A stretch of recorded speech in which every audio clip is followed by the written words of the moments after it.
పురాణములు. Radio city మన పురాణములు అంటే మన కథలలో హనుమయ్య గురించినటువంటి కొన్ని విశేషాలు, కొన్ని వివరాలు తెలుసుకుందామా?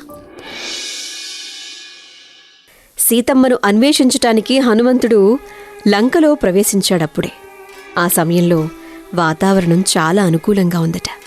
ప్రకృతి శోభాయమానంగా ఉందట. రమణీయమైన ఉద్యానవనంలో పచ్చని చెట్లు, రంగురంగుల సుగంధ పుష్పాలు, పక్షుల కిలకిలారావాలు, తుమ్మెదల ఝూంకారాలు మొదలగు వాటితో అందమైన ప్రకృతి ఎంత మనోహరంగా ఉత్సాహాన్ని నింపేలా ఉందట.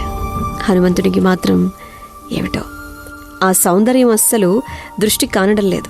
ఆయా పరిస్థితులు, మనస్తత్వాల్ని బట్టే మనం చూసే దృష్టి ఉంటుంది కదా.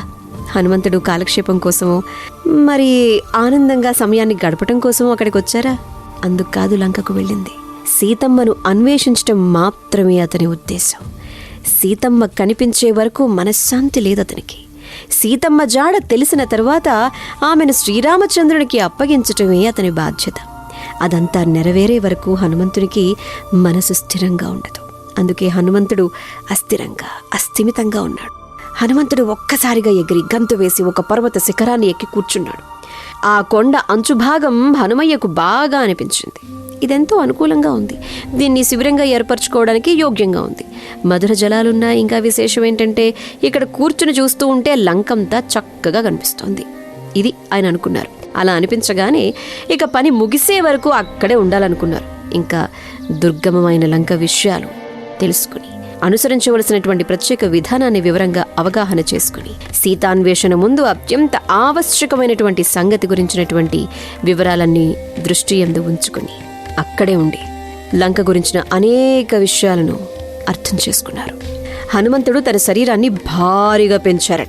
అలా అంత పెద్ద శరీరంతో లంకలో తిరగడం, అక్కడ విశేషాలు తెలుసుకోవటం, ప్రత్యేక సంగతులు తెలుసుకోవటం, ఏకాగ్రతతో పరిశీలించడం కష్టం కాబట్టి ఆ ప్రయోగాన్ని వద్దు అనుకున్నారట. అనిమాసిద్ధిని ప్రయోగించాలన్నట్లుగా సూక్ష్మ రూపాన్ని ధరించి లంకానగర ప్రముఖ ద్వారం చేరుకున్నారు. లంకానగర దేవి లంకిని సంధ్యా సమయంలో రహస్యంగా ప్రవేశిస్తున్న ఆంజనేయుణ్ణి చూసేసింది. ఆమెకు సందేహం కలిగేసింది. ఆమె హనుమంతుని సమీపించేసింది. గద్దించి, "నువ్వు దొంగతనం చేయడానికి వచ్చావా?" అని అడిగింది. ఆ ప్రశ్నకు హనుమంతుడు కోపం కట్టలు తెంచుకొని క్రోధావేశం వచ్చేసి పిడికిలి బిగించి బలంగా కొట్టి ఆమె రక్తం కక్కుకుంటూ నేల మీద పడిపోయేలా చేశారు. అంతలోనే తేరుకొని మళ్ళీ స్థిమితానికి వచ్చాక, వెంటనే వెళ్ళిపో, నిన్ను గుర్తించాను. వానర అఘాతంతో నీకు తుదిదశ కలిగే వేళ రావణుడికి అంతం సమీపిస్తుంది అని చెప్పి ఆ సంగతి గ్రహించమని బ్రహ్మదేవుడు నాతో గతంలో చెప్పారు అని చెప్పి లంకిని చెప్పిందట. అది హనుమంతుని చూసి తెలుసుకున్న లంకిని చెప్పిన మాట. Radio city podcast.